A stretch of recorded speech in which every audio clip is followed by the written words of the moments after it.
श्री जी steno Vrindavan. जय श्री राधे। रामधारी गुप्ता खंड 2 पथलेखन संख्या 20 गति 100 शब्द प्रति मिनट। प्रारंभ करें। आदरणीय साथियों, कई सरपंच निर्विरोध चुने गए ब्राह्म अनेक चुनाव के बाद जीतकर सरपंच बने ब्राह्म। ग्राम पंचायतों के सरपंच ही पंचायत समितियों के सदस्य बने एवं उनमें से प्रधान व उपप्रधान अप्रत्यक्ष रूप से निर्वाचित होते रहे ब्राह्म। सब पंचायत समितियों के प्रधान सांसद व विधान सभा सदस्य जिला परिषद के सदस्य बनते रहे ब्राह्म।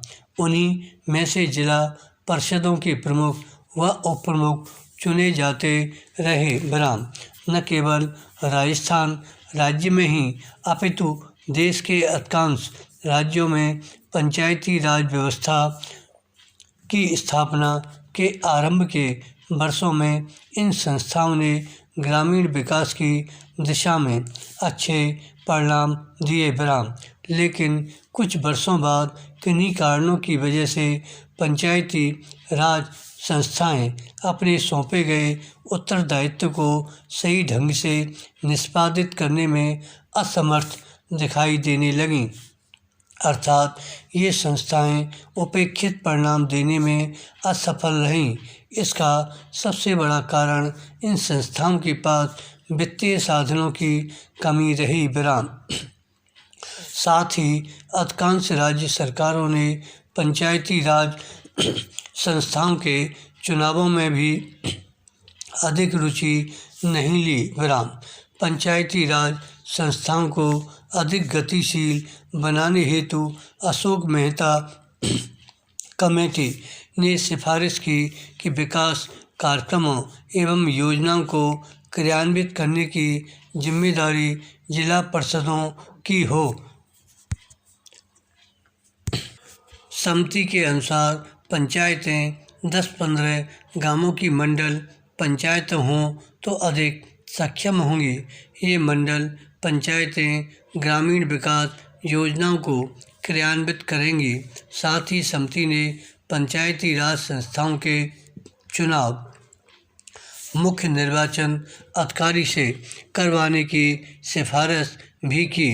ग्रामीण विकास की प्रशासनिक व्यवस्था व गरीबी उन्मूलन समस्याओं हेतु गठित जीवी के राव कमेटी ने जिला स्तर पर योजनाएं बनाने व नियमित चुनाव कराने की सिफारिश की थी ब्राह्म।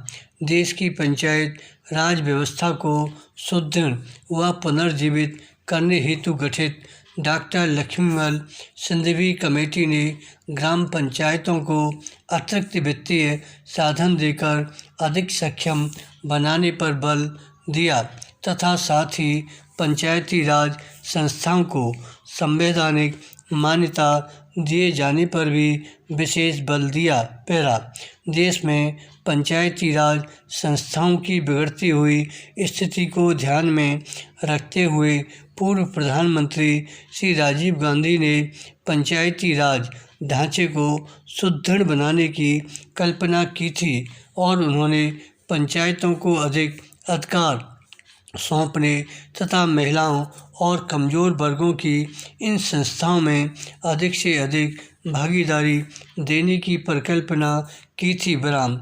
हमारे वर्तमान प्रधानमंत्री के प्रयासों से अब यह संभव हो पाया है कि इस संबंध में शुरू किए गए प्रयासों तथा राष्ट्रपिता महात्मा गांधी जी के ग्राम स्वराज्य के स्वप्न को साकार बनाने की दृष्टि से संविधान में 73वीं संशोधन की कुछ महत्वपूर्ण बातों का जिक्र करना चाहूँगा ब्राह्म।